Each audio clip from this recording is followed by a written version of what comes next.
Welcome into the most electrifying podcast in sports betting entertainment. My name is Grant Mitchell, and I am here on a solo show because my partner, Tanner Kern, the one and only self-proclaimed certified G and bona fide stud, he is up about 5,000 feet in the air right now. He's flying home. He was supposed to be here for this show, but you know what? We're not going to blame him. He was out on the road. His flight got delayed, ended up getting canceled, and you had to find a new one. So, Tanner, wish you well. We hope to see you back for the next episode, and he will be here on Wednesday, guys. No need to worry about that.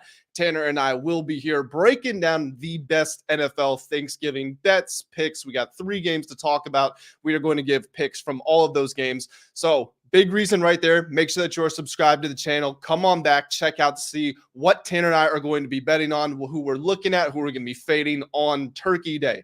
Now, you know why we're here, guys. There's one reason only, and it is a big one. We have got a Super Bowl rematch between the Philadelphia Eagles and the Kansas City Chiefs on Monday Night Football. But before we jump into that, guys, like I said, make sure that you have liked the video already. Those of you who have already liked it, you guys are the best. Subscribe to the channel again, and let's talk about this Monday night game. So, we've got the Eagles on the road versus the Kansas City Chiefs. And as everybody knows, this is a rematch of the Super Bowl earlier in this year. Back in February, the Chiefs beat the Eagles 38-35. Eagles had a halftime lead. Jalen Hurts was sensational, nearly 400 total yards, 4 touchdowns. But he did have that big fumble, which Nick Bolton returned for a touchdown. The Chiefs go on to win that game. We all know how the story goes.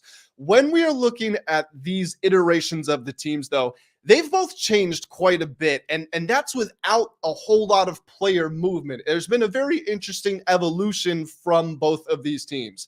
I specifically want to focus on the Chiefs, though, because when we talk about the Chiefs, they get their fair share of criticism despite having the best record in the AFC. A big reason for that is, of course, as we all know, their lack of pass catchers, specifically the wide receivers. Although I will say Travis Kelce is showing his age a little bit. Production's dropping just a little bit, and you should expect that from him. He's 34 years old. He's a tight end. He takes a lot of impact. So, it is what it is. But when we talk about the Chiefs, they're criticized for not having the same offensive potency that they have in years past. And while that is obviously true, I think people are discrediting the Chiefs a little bit too much. You look at their defense, they're second in points allowed. And normally, let's just take the name out of it. Let's take the team name out of it. Let's forget about the quarterback. If I were to tell you there is a team out there that gives up 15 points per game, second fewest in the entire league, and what would you say? I said you need to build the offense to make them win the Super Bowl. What would you say? You say the quarterback, they just need to take care of the football, make some key plays, pick up third downs, don't make too many mistakes, and that team is going to be fine. Well, that's exactly what the Chiefs have done. They've got that defense, which is second in points allowed. They've got not only an average quarterback who doesn't make mistakes, they've got a quarterback who's on pace to be the best quarterback of all time. And despite their offensive struggles of getting the ball in the end zone, they're one of the best teams in the league on third down. So they convert in important situations, and they're good in the red zone. They have obviously all of the makings of a Super Bowl team, a traditional Super Bowl team. It's just that they have totally changed from what we've seen from them in the years past. Now, when we flip that on its head and we talk about the Eagles, normally we're inclined to think of they've got this vicious defense. They control the clock. They run the ball. They've obviously got the brotherly shove, and they're very good all-around, solid-around football team. That's a little more true to character for them, but still, the Eagles are not the same team they were a year ago. Last year, they gave up the fewest passing yards per game, I do believe. This year, they have the 29th ranked pass defense. That trade for Kevin Byard has not made a difference. That secondary is still not very good. What they can still do is they can still get after the quarterback. They rank 5th in sacks. But we flip it on its head. We look at the offense. This is the big thing I want to talk about. The Eagles have one of the most explosive offenses in the league. And I don't mean they've stringed together long drives with lots of runs, lots of short third down conversions. No, I mean Jalen Hurts is averaging a career high in passing yards per game. He and A.J. Brown and Devontae Smith legitimately have one of the best downfield attacks in the entire league. And I know when you're talking about this Chiefs defense, they've got a great secondary, they've got a great defense, they're going to be able to contain them. When you have to stretch that far down the field to account for everything they have to offer, with the threat of a running quarterback in Jalen Hurts, with the threat of anybody running the ball behind the best offensive line in the entire league, it's simply too many things to account for. Now, can the Chiefs slow them down? Can they cause them problems? Absolutely. We saw what they did with the Miami Dolphins in Germany. They only gave up 14 points, right? But I would harken back to that game. As everybody knows about the Dolphins, you slow down Tyreek Hill, you slow down that whole offense.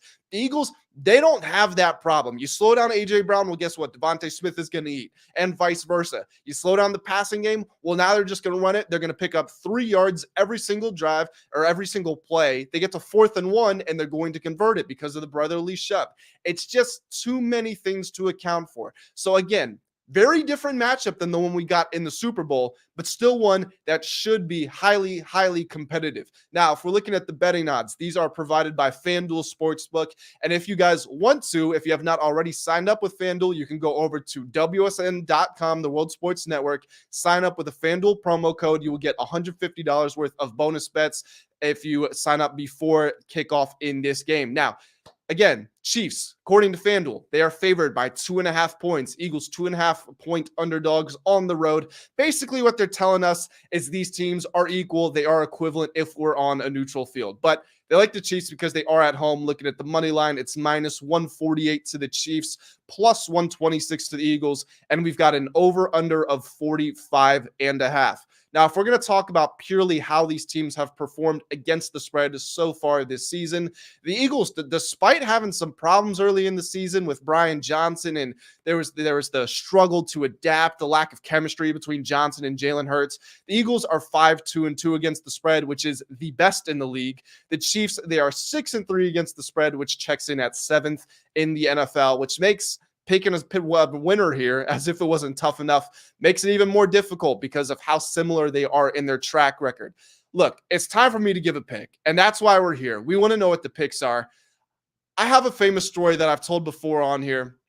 It's about picking games with my grandpa. At the start of every year, me and my grandpa would pick the Super Bowl winner every year. For 15 years straight, he picked the Patriots. Excuse me, words are hard. He picked the Patriots. I said, Grandpa, why do you always pick the Patriots? You think anybody else is going to win? He said, of course, but the Patriots are the best team every year, so I'm going to pick them every year. It makes it difficult for me to bet against the Chiefs because of that same principle. But I'm going with the Eagles, baby. Fly, Eagles, fly. Fly, Eagles, fly. I think that they have too great of a spread of ability on offense. I think their defense, yes, they can be got in the secondary, but the Chiefs do not have the downfield explosive weapons to take advantage of those limitations. They being the Eagles, also get after the quarterback. Mahomes is a very capable runner. We all know that, but you don't want him running for his life in this situation.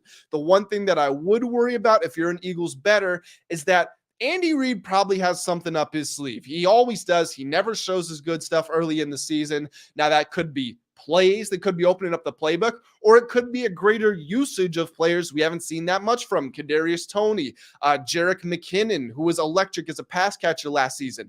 Whether he's going to get those guys more involved, maybe he's going to lean on rookie Rashee Rice, or maybe Travis Kelce's waning production in recent weeks has been because they're saving him for a big game here. Whatever it's going to be, Andy Reid's going to have something up his sleeve. It's just a matter of, does he unveil it at this point? Because keep in mind, we know the Chiefs are going to win the division. We know the Chiefs are, we think the Chiefs are going to be the top seed in the AFC. They don't need to expose their secrets in this situation. But if they choose to, that would be a worry for the Eagles. But like I said, I'm going with Philadelphia. I think the city of brotherly love. I think Jalen Hurts, again, played the best game of his NFL career in the Super Bowl. I think he wants revenge. I think this whole team wants revenge. They want to rally around them. And you know what? I just like the way that the Eagles are playing. I know they had that one loss to the Jets, but I think they've been more consistent on both sides of the football. I like them to get the job done. If we're going to talk about some prop bets for this game here, a guy that I mentioned, Jerick McKinnon, I think we are going to see him a little bit more in this game. I like the over on his receiving plus rushing rushing total of 23.5 yards.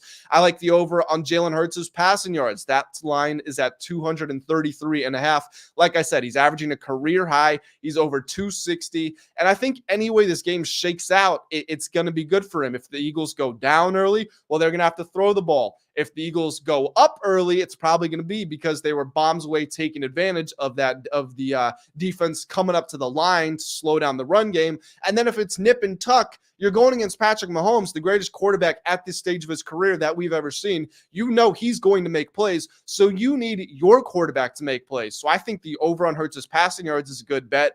And then I tell you what, big games are all about the star players. Travis Kelce, Jalen Hurts, both of them as anytime touchdown scorers. I like them to cross the pylons in this game. I wrote down a parlay, and I don't necessarily always advocate for parlays because obviously it's inherently more risky, but this one you can actually get pretty decent odds for it. It's plus 1,800 or plus 1,800 odds, It's all of those plays that I just mentioned. Travis Kelce, anytime touchdown. Jalen Hurts, anytime touchdown. Jalen Hurts over 233.5 passing yards. Jerick McKinnon over on his receiving plus rushing total. And then the Eagles at plus 3.5. So it's 5 legs. I know I said I like the Eagles to win outright, and I do like them. That is my pick for this game. I like them at plus 120, whatever it was on the money line.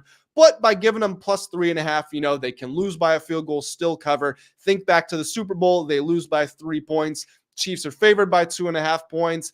It's probably going to be a close game. I would be surprised if there's a blowout in either direction, although I do feel it is more likely the Eagles blow the Chiefs out than the Chiefs blow the Eagles out, which is another reason I do like Philly in this game. But plus 3.5, it gives us a good safety blanket. And if you're like me, you think Eagles are going to win outright, go ahead, throw that Eagles money line leg into the parlay, see what kind of odds you can get for it. And maybe that plus 1,800 rises to plus 1,900, plus 2,000, something like that. As far as a pick on the total, I don't really have one. It's at 45.5. I think I would lean over. I think that would be the smart thing to do because, again, the Chiefs are limited as far as explosiveness, but if the Eagles score, the Chiefs will score back. I know they've had problems they scored 9 points against the Broncos in the snow and Mahomes is sick. I don't really care too much. This is a big game. You're going to see points on the board. I would lean over. It's not my favorite bet by any stretch of the imagination. Looking at the results for this year, the Eagles are 5-4 for the over. The Chiefs are 7-2 for the under. And as we know, the under has also been a moneymaker in general and prime time, especially on Monday Night Football. So precedent would tell you lean under. I think the matchup tells you go over. At the end of the day, for me, that one's a wash. My favorite pick, one final time, Eagles money line. I think they get the job done. Guys, thank you so much for tuning in to this solo show from me. Like I said, Tanner Kern will be back on Wednesday. But if you guys want to show support in the meantime, drop a like on the video. Comment, please. Drop a comment too, because this is a Super Bowl rematch. This is the game of the freaking year up to this point. So drop a comment. Let me, let Tanner, let WSN know who is going to win this game and what your favorite betting picks are, whether it's a total, a prop, a spread, whatever it is. Drop it down. Tanner and I are always replying to the comments. We appreciate each and every one of you. Guys, that's going to do it for this episode of Ride the Line. I will see you all very soon, back on Wednesday for a Thursday Thanksgiving NFL preview.